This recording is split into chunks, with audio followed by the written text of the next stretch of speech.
కరీంనగర్లోని R&B guest హౌస్లో SUDA chairman Komatireddy Narender Reddy media సమావేశం నిర్వహించారు. కరీంనగర్లోని R&B గెస్ట్ హౌస్లో సూడా చైర్మన్ కోమటిరెడ్డి నరేందర్ రెడ్డి మీడియా సమావేశాన్ని చేపట్టారు. గత ప్రభుత్వం టీఆర్ఎస్ 10 సంవత్సరాలు అధికారంలో ఉండి డంపింగ్ యార్డుపై వారికి ఒక ప్రణాళిక లేదు. ఇక్కడ 2 పర్యాయాలు ఎంపీగా ఉన్న బండి సంజయ్ కేంద్ర నిధులతోనే స్మార్ట్ సిటీ అభివృద్ధి చెందుతుందని అబద్ధాలు చెబుతూ కాలయాపన తప్ప నగరానికి వారు చేసింది ఏమీ లేదని ఎద్దేవా చేశారు. మొన్న మున్సిపల్ ఎన్నికల్లో అబద్ధ ప్రచారాలతో ఓట్లు దండుకోవడమే తప్ప ఈ నగర అభివృద్ధికి వారికి ఎంతమాత్రం చిత్తశుద్ధి లేదని ఫైర్ అయ్యారు. నగర ప్రజలకు మీరు టీఆర్ఎస్ బీజేపీ ఇద్దరు తప్పు అయింది అని క్షమాపణ చెప్పాలని డిమాండ్ చేశారు. ప్రభుత్వానికి సూచనలు చేస్తే తప్పకుండా స్వీకరిస్తామని తెలియజేశారు. ఇకనైనా అసత్య ప్రచారాలు మానుకోవాలని హితవు పలికారు.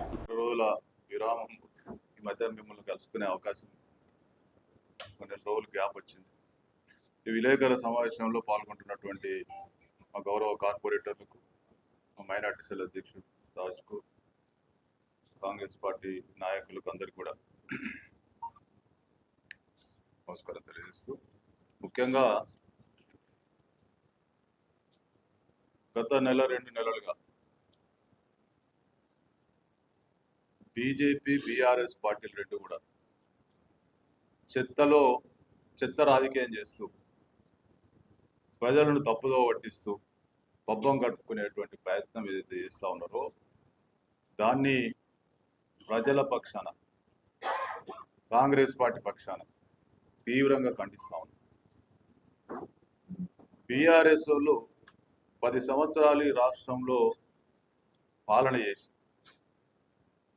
అవినీతి పాలన చేసి, నియంత పాలన చేసి, ప్రజా సమస్యలను పక్కకు పెట్టి 2009 నుంచి కరీంనగర్ నియోజకవర్గంలో గౌరవ శాసనసభ్యులు గంగుల కమలాకర్ గారు ఇక్కడ శాసనసభ్యులుగా వ్యవహరిస్తూ ఉన్నారు.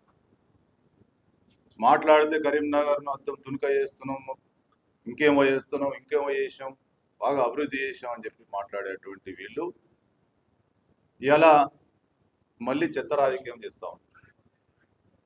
మానేరు అందాలను మేము చేస్తూ ఉన్నాం, సబర్మతిలాగా తీర్చిదిద్దుతా అని చెప్పి మాట్లాడిన వాళ్ళు, మానేరు తీరంకు 10 సార్లు పోయిన వాళ్ళు, 100 కోట్ల రూపాయలు పెట్టి అభివృద్ధి చేస్తామని చెప్పుకున్న వాళ్ళకు ఆనాడు ఆ డంప్ యార్డు కనబడలేదా అని అడుగుతా ఉన్నాం.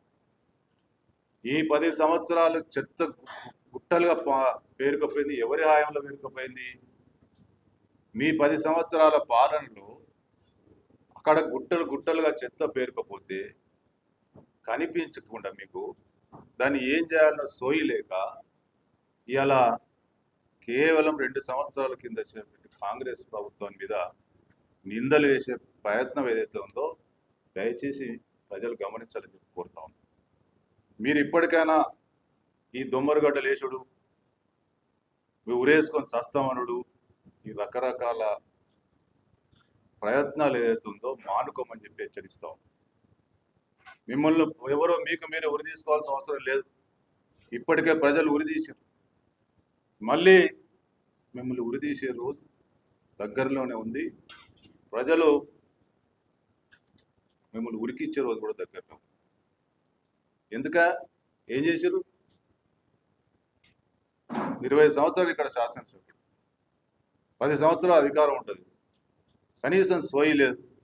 స్మార్ట్ సిటీకి సంబంధించి 16 కోట్లు దాన్ని మరి ఆ చెత్తను తొలగించడానికి నిధులు వెచ్చించి ₹1 కోటి పని కూడా జరగకుండా చేతులు ఎత్తేసింది మీరు కాదా? దానిలో మీరు కేంద్రం ప్రభుత్వ వాటా, రాష్ట్ర ప్రభుత్వం సంబంధించి ఆనాడు మీరు చేసినటువంటి ప్రయత్నం విఫలం కాలేదా? అదేగాక మరి దాన్ని ఏ విధంగా ఆ చెత్తను పేరుకోకుండా చూడాలనేటువంటి సోయి ఎక్కడన్నా మీకుందా? ఇవన్నీ మర్చిపోయి ప్రజలకు పెద్ద గుదిబండగా చేసి ఇవాళ మళ్ళీ చెత్త రాజకీయం చేయడం ఏంటి?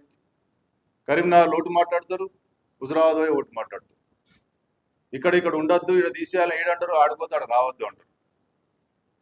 అంటే ఇదంతా కూడా మీ ఇష్టారాజ్యంగా ప్రజలను తప్పుదోవ పట్టిస్తూ ఏది పడుతుంది డ్రామా కంపెనీ నడిపిస్తా అంటే ప్రజలను పిచ్చోళ్ళు అనుకుంటున్నారు.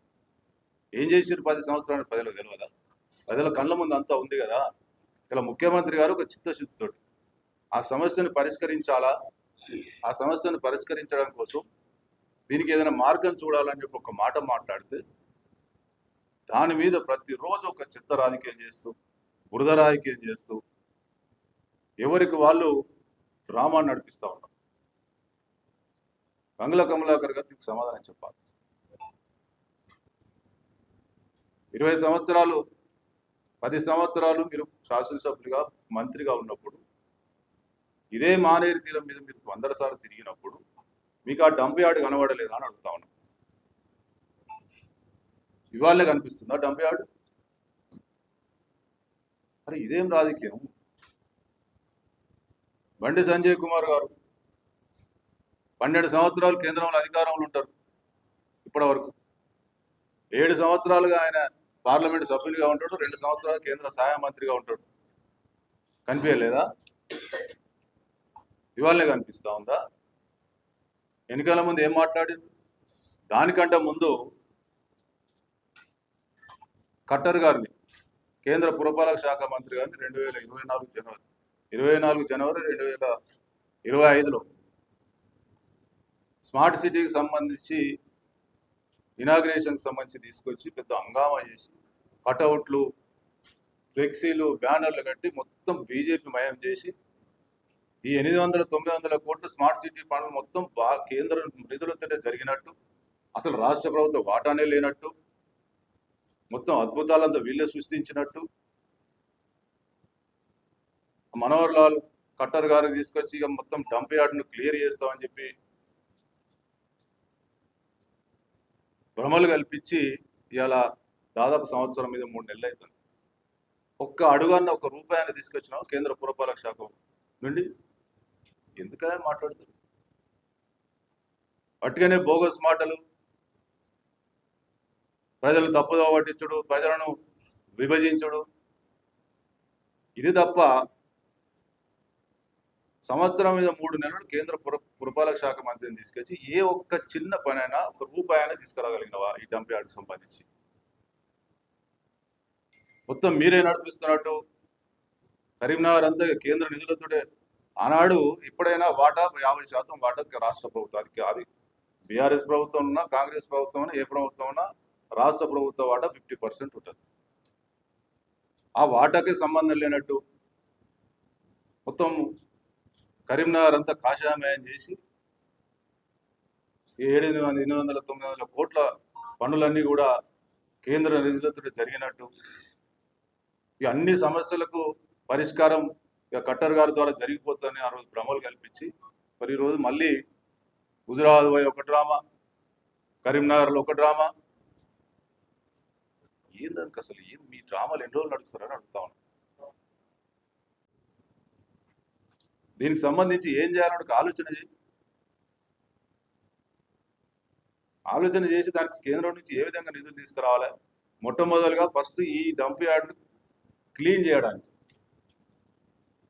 ఈ డంప్ యార్డ్లో పేరుకుపోయినటువంటి చెత్తను పూర్తిగా తొలగించడానికి ఏం నిధులు తీసుకొస్తావు ఫస్ట్ దానికి సమాధానం చెప్పు ప్రజలకు.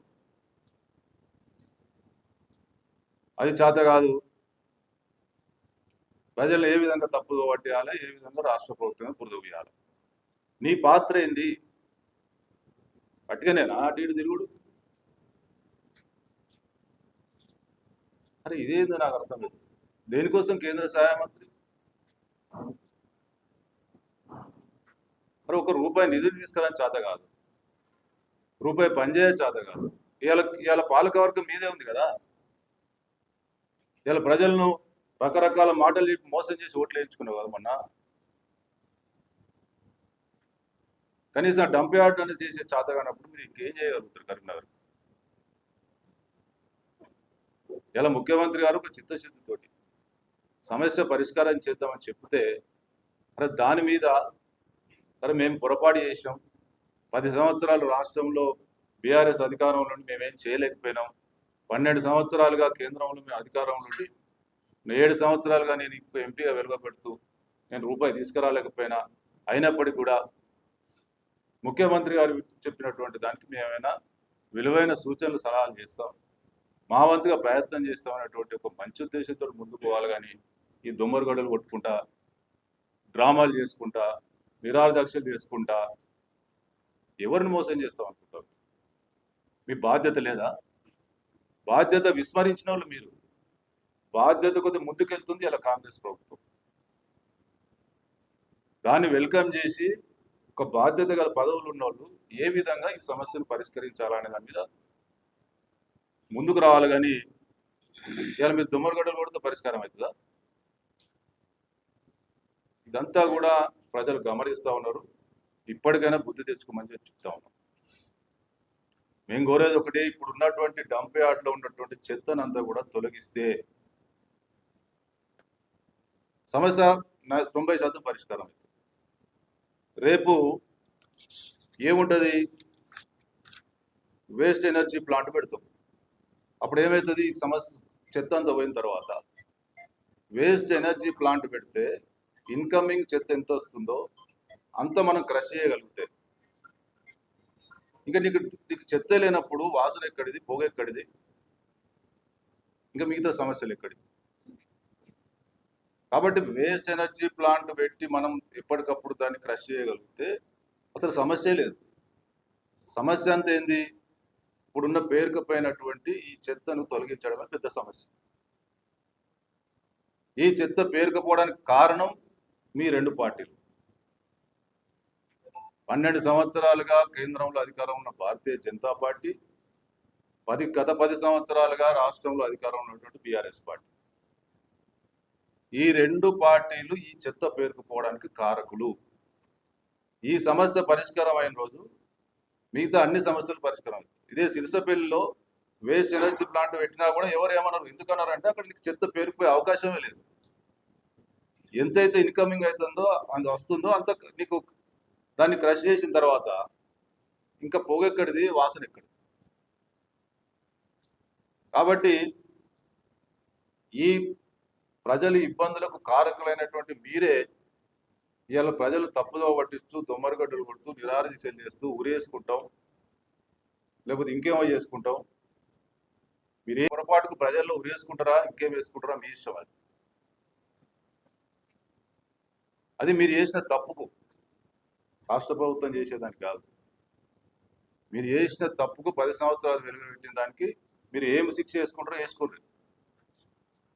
అంతేగాని ప్రజలను తప్పుదో పట్టిస్తా అంటే కాంగ్రెస్ పార్టీ ప్రభుత్వం చూస్తూ ఊరుకోదని హెచ్చరిస్తాం. ఇప్పటికైనా బుద్ధి తెచ్చుకొని ఒక బాధ్యత గల పదవులు ఉన్నోళ్ళు ఏ విధంగా ఈ సమస్యను పరిష్కరించాలో బండి సంజయ్ కుమార్ గారు కోరుతా ఉన్నాం. సంవత్సరం మీద 3 నెలలైంది. మీరు కేంద్ర పురపాలక శాఖ మంత్రి తీసుకొచ్చి హంగామా చేసి పెద్ద బ్రహ్మాండం బద్దలు కొడుతున్నట్టు, ఇక కరీంనగర్కి అసలు కేంద్ర ప్రభుత్వం తప్ప ఈ రాష్ట్ర ప్రభుత్వాలు రూపాయి కూడా వెచ్చించినట్టు, ఇక సర్వరోగ నివారిణి కట్టర్ గారు తీసుకొచ్చిన ఇక అన్ని సమస్యలు పరిష్కారం అవుతుంది. ఆ రోజు బిల్డప్ ఇచ్చింది. ఏమైందని అడుగుతా ఉన్నాం. ఇప్పటికైనా సమాధానం చెప్పు. ఎందుకు కేంద్ర పురపాలక శాఖ మంత్రి గారు తీసుకొచ్చిన తర్వాత మీరు ఎందుకు కరీంనగర్కు ఒక్క అడుగు కూడా ముందుకు వెళ్ళకపోతే సమాధానం చెప్పు ప్రజలకు. మొన్న ఎలక్షన్లో 100 హామీలు ఇచ్చినావు కదా, ఆ రోజు నుంచి మొదలైంది కరీంనగర్ ప్రజలు మోసం చేయడం. స్మార్ట్ సిటీ నిధులతోటే మొత్తం కరీంనగర్ కేంద్ర వాటాతోటే కరీంనగర్ అద్భుతం సృష్టించినట్టు మోసం చేయడం అనేది ఆ రోజు నుంచి మొదలైంది. జనవరి 2024 నుంచి మొన్నటి వరకు మోసం చేసి ఒట్టు దండుకున్నాం. ఇక మోసం చేసి ఆపి మీరు కేంద్రంలో అధికారం ఉన్నారు, నువ్వు బాధ్యత గల పదవులు ఉన్నావు, ఏం చేస్తావో చెప్పమని అడుగుతా ఉన్నావు. ఇప్పటికైనా అరే ఏం లేనట్టు అక్కడ హుజరాబాద్ ఒక మాట మాట్లాడుతాడు, కరీంనగర్ వచ్చి ఒక మాట మాట్లాడుతాడు. ఇది ధరలించద్దని ఈడంటావు, రావద్దని ఆడంటావు. మరి ఏం చేయాలి? ఆకాశం మీద తీసుకుపోవాలా దీన్ని? ఇదే నా బాధ్యత గల పదవులు ఉన్న వాళ్ళు చేసే పని. ఇప్పటికైనా ఈ చెత్తను తొలగించడానికి కేంద్రం ద్వారా ఏదైనా ప్రాజెక్టు ద్వారా నిధులు తీసుకొచ్చి ఈ డంప్ యార్డ్ను ఫస్ట్ క్లియర్ చేస్తే 99% సమస్య పరిష్కారం అవుతుంది. దానికి నువ్వు కేంద్ర ప్రభుత్వం ద్వారా ఏం చేస్తావో చెప్పుకొని అడుగుతా ఉన్నావు. అదేవిధంగా రాష్ట్ర ప్రభుత్వం సంబంధించి గత 10 సంవత్సరాల్లో మీరు ఈ చెత్త పేరుకుపోయిన కారకులైనటువంటి మీరు ప్రజలకు క్షమాపణ చెప్పి రాష్ట్ర ప్రభుత్వం చేసే ముఖ్యమంత్రి గారు చేసే కార్యక్రమంలో మీరు విలువైన సూచనలు ఇచ్చి ఎంబడి ఉండి మేము పొరపాటు చేసినాం, ఇప్పటికైనా మీరు చేసేదాన్ని సహకరిస్తామని చెప్పి ముందుకు రండి. అంతేగాని ఈ దొమ్మరగొడ్డలు ఇప్పుడు బంద్ చేసి ప్రజలు ప్రజలు చాలా తెలివికోవాలి. ప్రజలు తెలియదా మీరు 10 సంవత్సరాలు దీని కారకులు మీరని ప్రజలకు తెలియదా? కాబట్టి ఇకనైనా ఈ చెత్త రాజకీయం బంద్ చేసి ఈ సమస్యకు పరిష్కారానికి కేంద్రంలో అధికారంలో మీరేం చేస్తారు, రాష్ట్రంలో ఒక ప్రతిపక్ష పార్టీగా ఏ విధంగా మీకు సహకరించాలనేది ముందుకోవాలని చెప్పి కోరుతూ, చెత్త రాజకీయం బంద్ చేయకపోతే మేమే మిమ్మల్ని ఈ చెత్తలో ఈ డంప్ యార్డ్లో ముంచాల్సి వస్తుంది ఖబర్దారని చెప్పి హెచ్చరిస్తాం.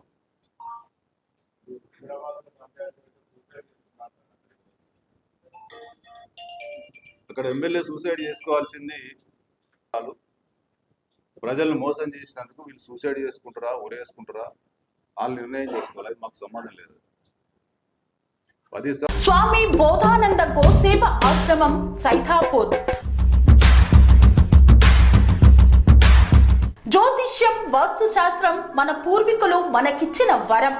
దుర్గాదేవి కాలభైరవ ఉపాసనతో వాక్సిద్ధి పొందిన శ్రీ శ్రీ బోధానందగిరి స్వామివారు మీకు ఎలాంటి సమస్యలున్నా, వాటిలో ముఖ్యంగా ధన నష్టం, ఆరోగ్య నష్టం, భార్యాభర్తల మధ్య గొడవలు, ప్రేమించుకున్న వారు దూరం అవడం, ఎన్ని సంబంధాలు వచ్చినా పెళ్లి ముడి పడకపోవడం, రోడ్డు ప్రమాదాలు, అప్పుల బాధలు, వ్యవసాయంలో నష్టాలు, పెద్దల మాట పిల్లలు వినకపోవడం, ఆరోగ్య శాంతి, గృహశాంతి, మనశ్శాంతి లేకపోవడం, ఇలాంటి సమస్యలు ఉన్నట్లయితే ఒక్కసారి స్వామీజీని కలవండి.